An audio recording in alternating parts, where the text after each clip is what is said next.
Amém, amados? Lição de número 9.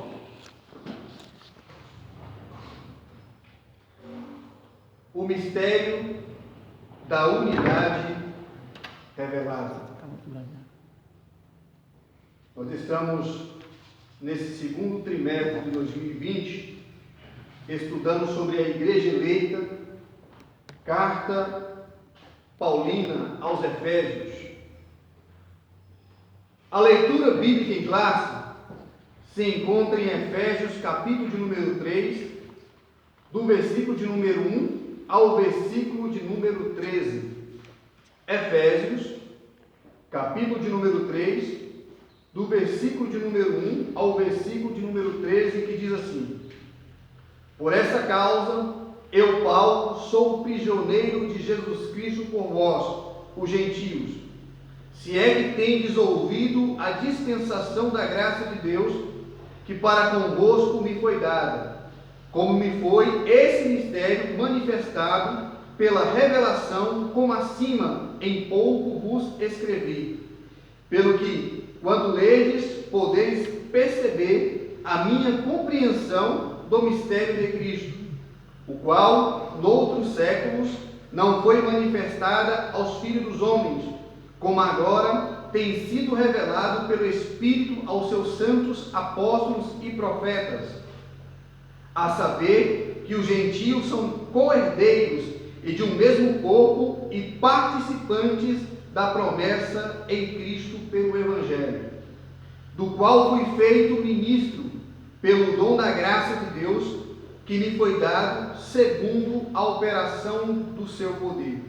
A mim, o mínimo de todos os santos, me foi dada essa graça de anunciar entre os gentios, por meio do Evangelho, as riquezas incompreensíveis de Cristo, e demonstrar a todos qual seja a dispensação do mistério, que desde os séculos esteve oculto em Deus, que tudo criou, para que agora, pela igreja, a multiforme sabedoria de Deus seja conhecida dos principados e potestades dos céus, segundo o eterno propósito que fez em Cristo Jesus, nosso Senhor, no qual temos ousadia e acesso com confiança pela nossa fé nele.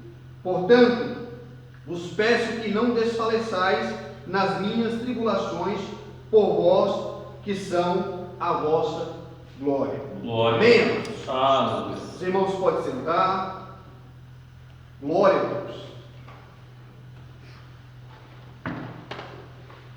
Nós vamos, irmãos, durante esse estudo, nós teremos trabalhar em cima de 3 grandes tópicos, e cada um desses tópicos dividido em subtópicos.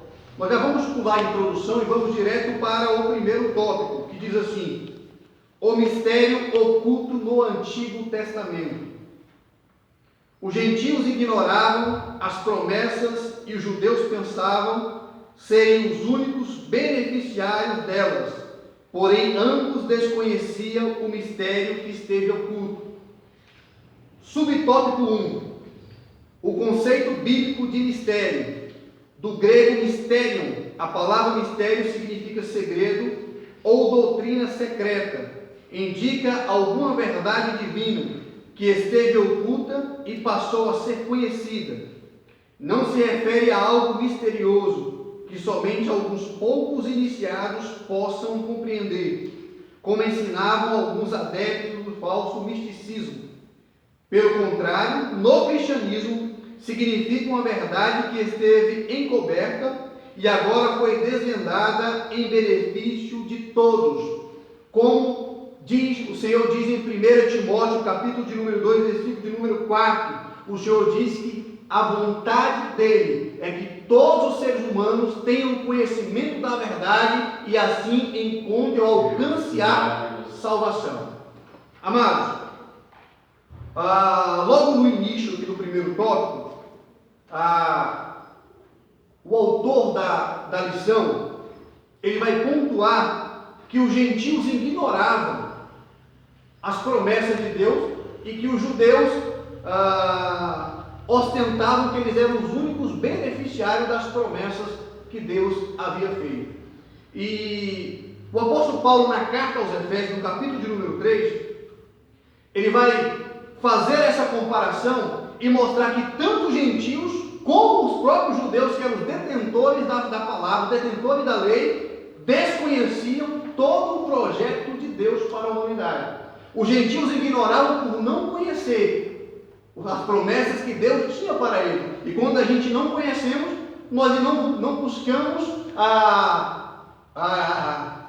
alcançar essas promessas, nós não buscamos entender por falta de conhecimento. E assim eram os gentios. Por outro lado, os judeus, que eram responsáveis por transmitir as promessas de Deus para a humanidade, eles fecharam um casulo e entenderam que eles eram os únicos detentores desse mistério. Mas o próprio Paulo diz claramente: tanto os judeus como os gentios sempre esteve no projeto de Deus nessa terra. A palavra mistério aqui, como a gente leu, ela traz sentido de segredo ou de uma doutrina oculta. Esse segredo, essa doutrina oculta, não tem relação com algo misterioso, porque algo misterioso dá o sentido de que nem todo mundo vai chegar a conhecer aquele algo misterioso, são poucas pessoas. Só que esse mistério que Deus guardou para o tempo oportuno, o tempo que Ele escolheu para revelar para a humanidade, esse mistério, quando ele foi revelado ao entendimento humano, pode-se notar que era algo tão simples, mas ao mesmo tempo tão glorioso.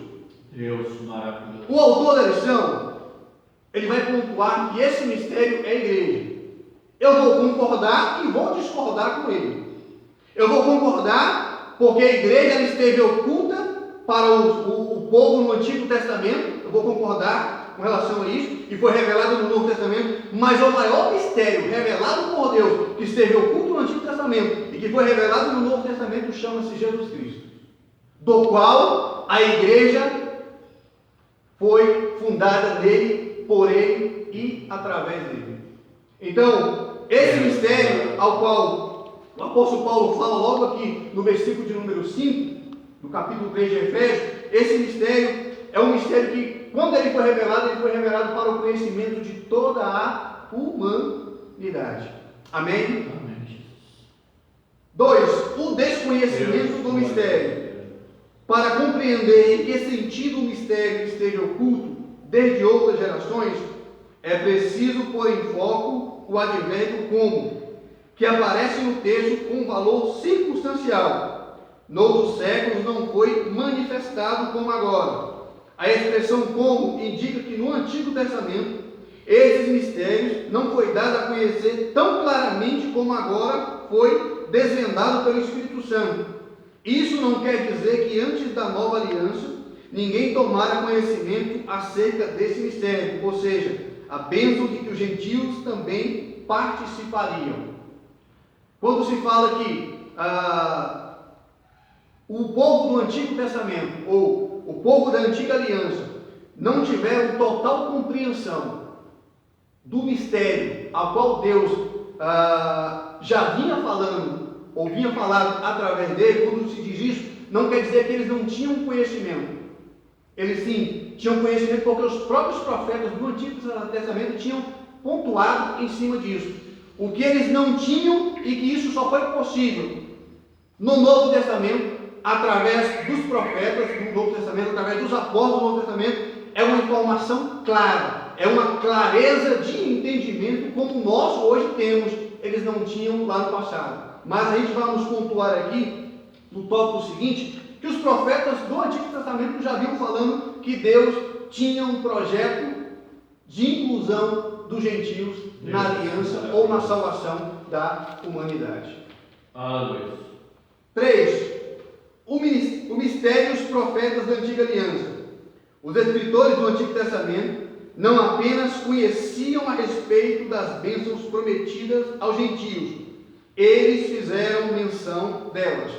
E nós vamos observar Deus fazendo a menção dessa promessa logo no primeiro livro da Bíblia, Gênesis capítulo de número 12, o versículo de número 3, quando Deus fala para Abraão sair do meio da sua parentela e ir para o lugar ou para a terra que ele mostraria para Abraão. E no versículo de número 3, Deus diz para Abraão: em ti serão benditas todas as famílias da terra. Essa promessa que Deus está falando, está fazendo para Abraão aqui, inclui todas as nações gentílicas que existiam naquela época e que viriam a existir em Abraão. E isso só foi possível, essas bênçãos a todas as nações só foi possível por causa de Jesus Cristo, o maior mistério revelado à humanidade. Presbítero, como é que foi isso? Deus falou para Abraão e ele executou esse projeto em Jesus Cristo, sim. Porque quando Deus disse a Abraão: em ti serão benditas todas as famílias da terra, Deus estava falando que da descendência dele, Deus traria a bênção que abraçaria toda a humanidade. Jesus Cristo, nascido da linhagem abraâmica, o Cristo ressurreto.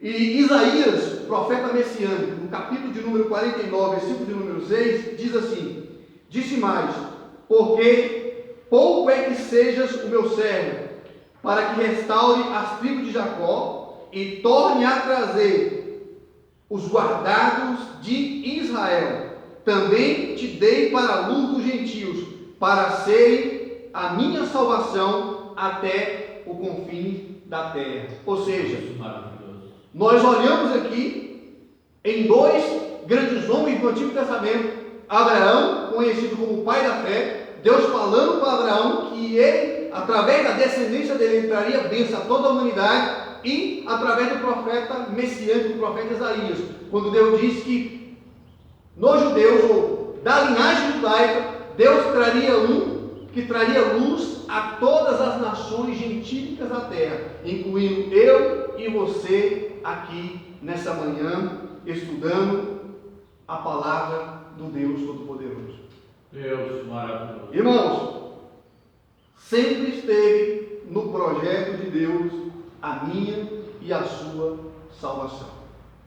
Eu já vou pontuar aqui, nós vamos discutir isso um pouco mais à frente, mas nada pegou Deus de surpresa.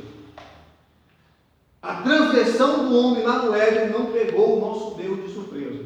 O nosso Deus sempre esteve no controle das circunstâncias, sempre esteve no controle de todas as coisas. Antes do primeiro homem pecar, Deus já tinha projetado a libertação, a restauração, a salvação da humanidade. O que esses profetas não sabiam como isso aconteceria, como Deus faria algo totalmente novo, que as barreiras raciais e religiosas seriam rompidas por meio de Cristo, que judeus e gentios seriam um só povo, integrante de um mesmo corpo, a igreja, o mistério oculto. Tanto Abraão como Isaías e os demais profetas do Antigo Testamento foram usados por Deus para transmitir a mensagem e, em consequência, as promessas de Deus para a humanidade, mas nenhum desses profetas tinham total clareza de como Deus iria fazer isso, de como Deus iria executar o projeto de unir judeus e gentios em um povo só. Deus glorioso. Eles não tinham essa compreensão, mas vou frisar mais uma vez: eles sabiam do grande projeto de Deus para toda a humanidade. Amém? Amém. Presbítero, como é que eles não tinham essa compreensão? Desde o Antigo Testamento, os judeus sabiam que o Messias viria. Mas, mesmo o profeta messiânico dizendo que a Virgem daria à luz a uma criança, Deus maravilhoso, e que essa criança seria o Redentor, eles não sabiam como isso se daria. Como isso aconteceria. Eles sabiam que a Virgem, como o profeta Isaías disse, daria à luz a uma criança, mas não sabiam como é que isso aconteceria. E isso só foi possível no Novo Testamento, quando o Espírito Santo desce sobre Maria e ela concebe a criança chamada Jesus Cristo, o Salvador do universo.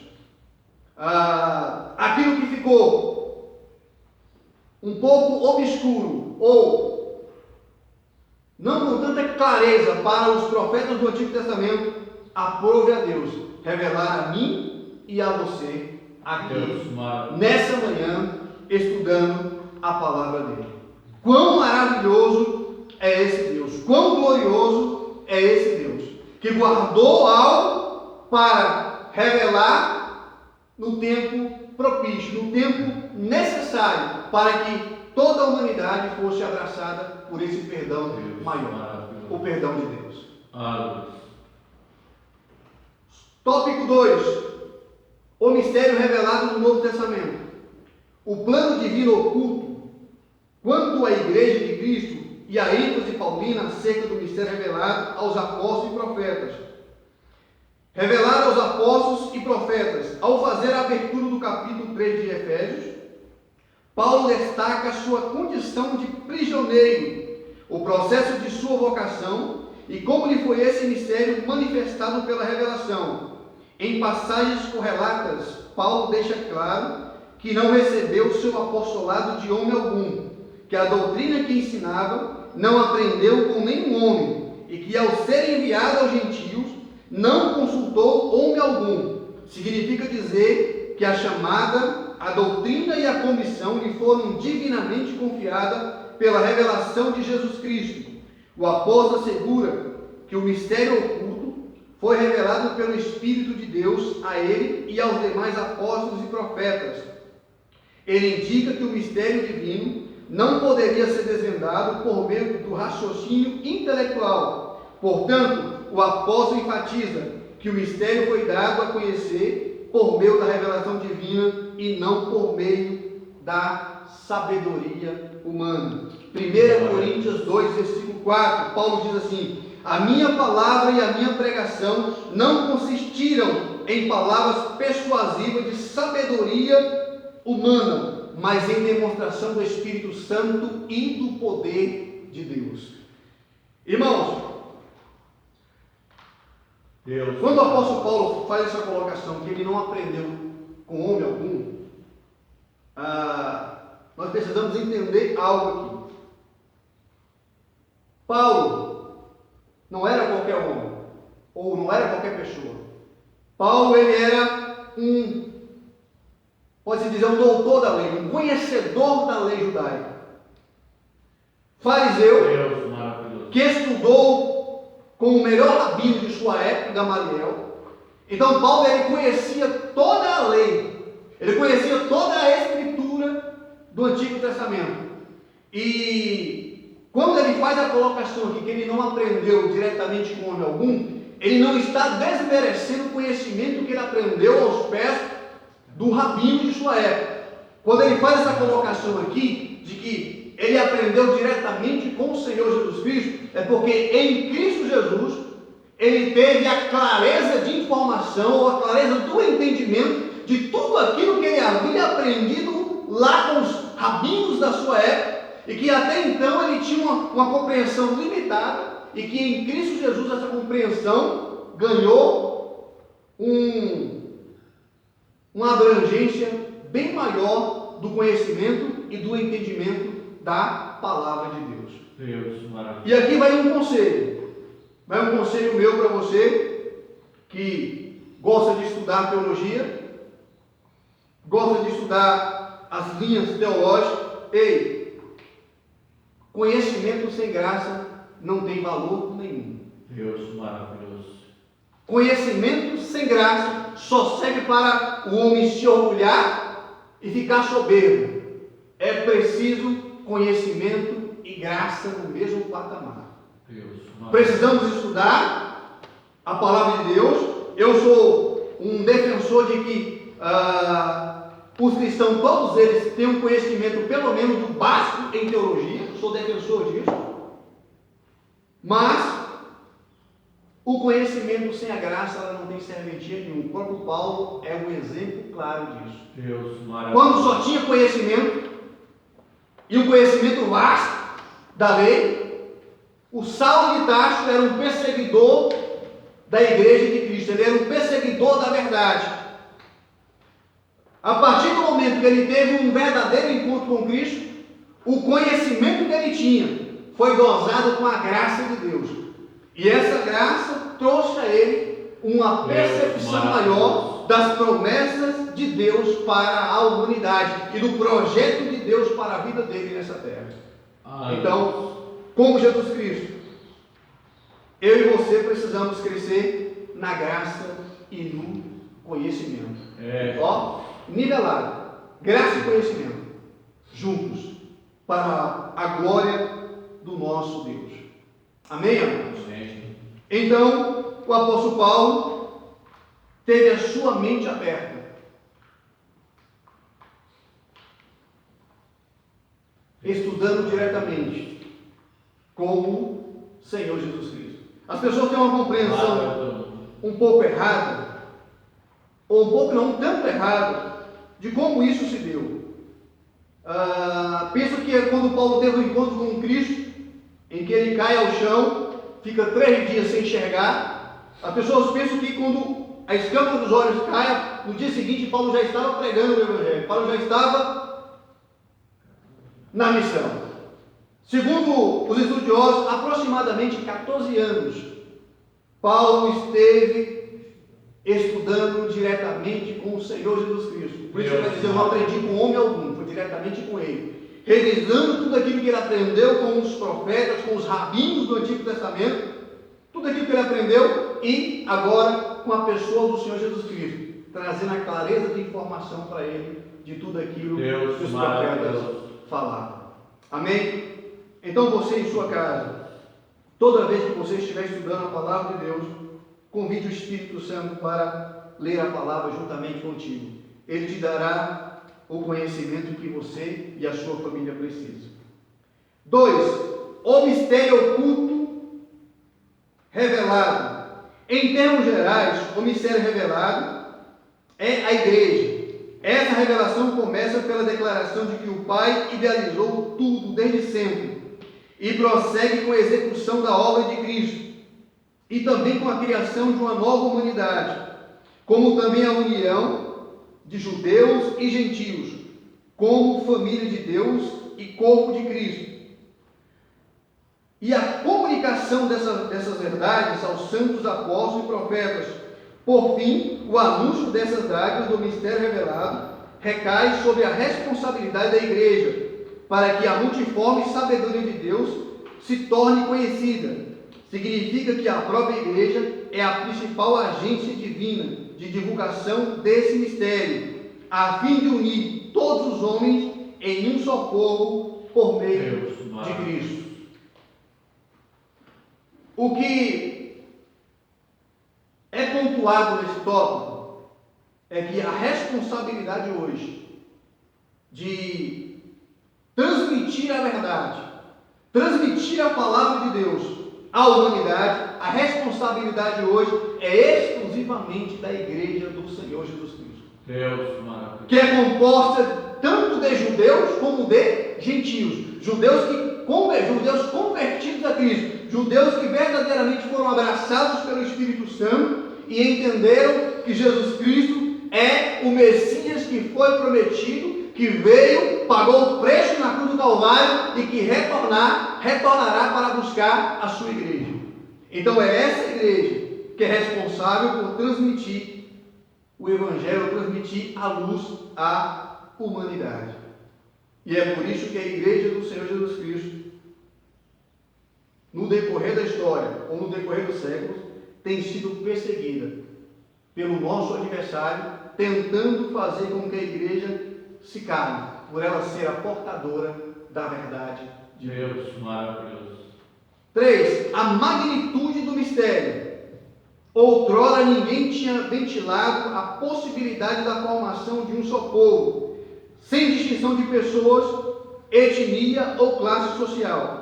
Mas em Cristo e por Cristo todos são um e participantes da mesma promessa. Gálatas 3:28, o Senhor diz assim: nisto não há judeu nem grego, não há servo nem livre, não há macho nem fêmea, porque todos vós sois um em Cristo Jesus. Há uma quebra de protocolos, uma quebra de paradigmas aqui, em Gálatas 3:28 e em Efésios capítulo de número 3. Quando Deus rompe as barreiras do racismo, quando Deus rompe as barreiras da etnia, quando Deus rompe a barreira da sexualidade. Porque havia uma separação. Nós estudamos aqui nas lições passadas, inclusive na lição passada, o evangelista Fernando pontuou isso aqui, a separação que o judeu fazia com os gentios. Os gentios só chegavam até um certo ponto do tabernáculo, não tinha condição de entrar, ficava de fora, e havia uma separação até mesmo das mulheres. E em Cristo Jesus, isso foi rompido. Jesus coloca homens, mulheres, judeus, gentios, servos e senhores no mesmo patamar, unidos na mesma aliança, no mesmo povo, servos do mesmo Deus. Ei, isso só foi possível por causa de Jesus Cristo. Isso só foi possível por causa de Jesus Cristo. O maior mistério revelado à humanidade. Até mesmo alguns líderes da primitiva igreja demoraram a entender esse mistério, onde todos são aceitos em Cristo. Esse mistério, ora revelado, deve ser propagado aos homens, conforme Deus planejara desde o princípio. Os nossos irmãos da igreja primitiva, e isso vai incluir alguns apóstolos, demoraram a entender esse mistério, demoraram a entender que Deus tinha um projeto de salvação único, não somente para os judeus, mas também para os gentios. O próprio Pedro, Atos capítulo de número 11, Pedro vai ter que se justificar diante da igreja, mas o próprio Pedro, ele não entendia esse mistério, até o ponto dele em oração, lá no capítulo 10 e 11 de Atos, ele em oração, Deus vai arrebatá-lo em sentidos, e ele vai ver vindo do céu um lençol com alguns animais, e uma voz que diz assim: Pedro, mata e come. E ele ousadamente vai dizer: Senhor, eu nunca comi nada impuro. E aquela voz vai dizer: Pedro, não tornes impuro aquilo que eu purifiquei. Logo em seguida, Cornélio envia os seus servos para buscar Pedro. Cornélio, um gentio, para ir até a sua casa. E aquela voz diz para Pedro: vai com eles sem criticar, vai com eles sem fazer qualquer menção de resistência, vai com eles. Aquela mesma voz que falou com Pedro, vai com eles, era a voz do Criador, era a voz que estava naquele momento, ou que através daquele momento iria mostrar não somente para Pedro, mas para todos os apóstolos da igreja primitiva, que o projeto de Deus estava muito além do judaísmo, que o projeto de Deus iria romper os muros ou as limitações de Israel, iria abraçar todas as nações da terra. Pedro tem que se justificar por ter batizado Cornélio e sua família, que era gentio, e na sua justificação ele vai mostrar que antes de batizar Cornélio e a sua família nas águas, Deus os havia batizado com o Espírito Santo. E se o próprio Deus os escolheu, quem era eles para rejeitar aquilo que Deus escolhe? Mostrando que o projeto salvífico de Deus ia muito além da compreensão que os profetas tinham no Antigo Testamento. Mas, quando nós observamos alguns textos bíblicos no Antigo Testamento, a gente já notamos com clareza. É claro que hoje nós temos uma pessoa maravilhosa chamada Espírito Santo de Deus, que abre a nossa mente, nos dá o entendimento, nos revela Cristo diariamente. Mas quando nós abrimos o Antigo Testamento e nós olhamos alguns textos bíblicos, é clara a evidência do projeto de Deus para a salvação dos gentios. E aí, Raabe entrou na genealogia de Cristo, não era judia. Ruth, a bisavó do maior rei da história de Israel, que também entrou na genealogia de Cristo, não era judia, era moabita, mas ela entra na genealogia, passa a ser judia. Deus maravilhoso.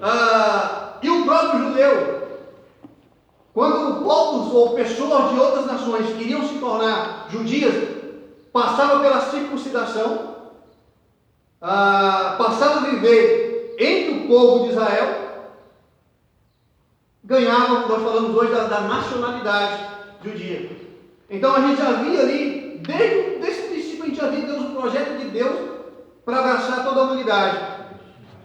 Quando Deus envia Jonas, nós falamos isso aqui em lições passadas, ele e o pastor Cláudio e o pastor Erivelto, quando Deus envia Jonas para pregar ao povo de Nínive, era porque Deus tinha um projeto de salvação para aquele povo também.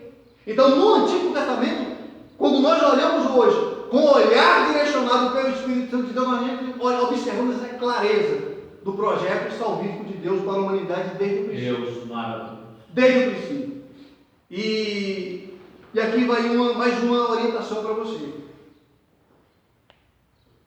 O Antigo Testamento não foi cancelado, como alguns pensam. O Antigo Testamento não foi excluído. Não, Jesus não veio para abrogar a lei, como ele mesmo diz. Eu não vim para cancelar a lei, eu vim para cumprir a lei. Eu vim para executar tudo aquilo que meu Pai falou através dos profetas. Então, o Antigo Testamento não foi cancelado. Ele continua de pé até hoje. O que eu e você precisamos fazer, quando estivermos lendo o Antigo Testamento, é olharmos para ele e olharmos para Cristo. Eu tinha um professor na faculdade que sempre pontuava isso. Tudo tem que passar pela cruz. Tudo tem que passar pela cruz. Todo o Antigo Testamento tem que passar pela cruz. Tudo tem que ser trazido para Jesus Cristo. Porque quando trazemos para Jesus Cristo, nós temos uma clareza do que fazer, como fazer, por que fazer e para que fazer. Em Jesus Cristo. Ele é a nossa referência. O maior mistério oculto que foi revelado à humanidade. Jesus Cristo, o fundador da igreja. Há uma divergência entre os teólogos de que Jesus tenha fundado a igreja, Jesus não tenha fundado a igreja. Eu sempre pontuo isso. A igreja é de quem? É de Cristo. Então ele é o fundador. E ele mesmo diz: e as portas do inferno não prevalecerá contra a minha igreja. Ele é o fundador da igreja. O maior mistério revelado.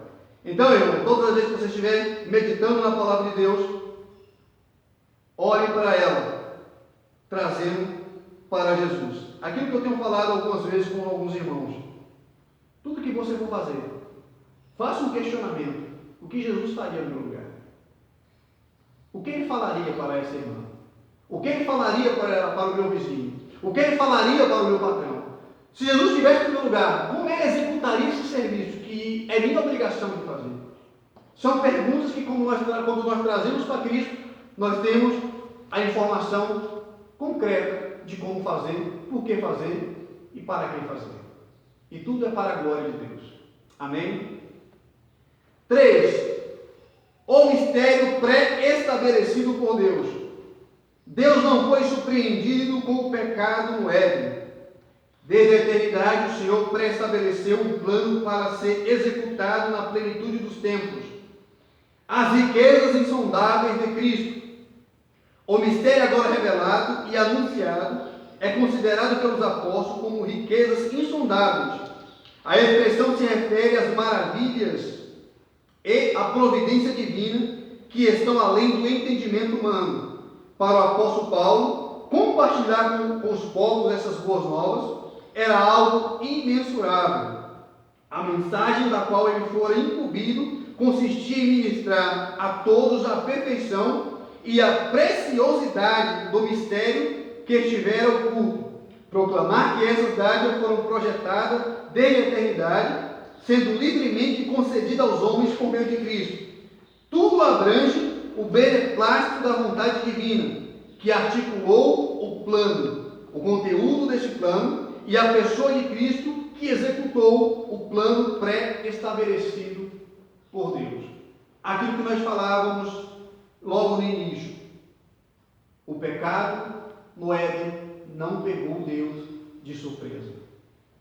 A transgressão de Adão e Eva lá no Éden não surpreendeu Deus.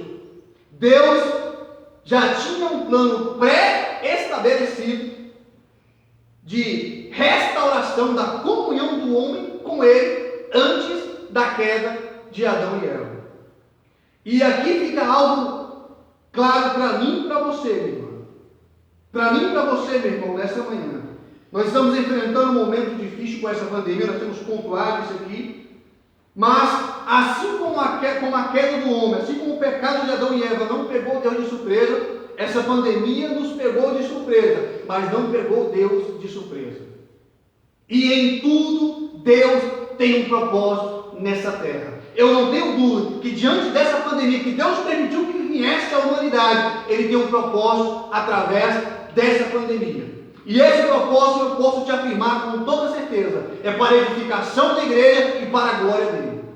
Ainda que muitos estão perecendo diante desse vírus, o que precisamos entender nessa manhã é, aqueles que estão indo com Cristo, estão indo para uma eternidade de glória com Deus. Para eles é melhor estar com Cristo do que estar aqui nessa terra passando por todas as mazelas ou com o risco de passar por todas as mazelas que ainda o mundo irá passar.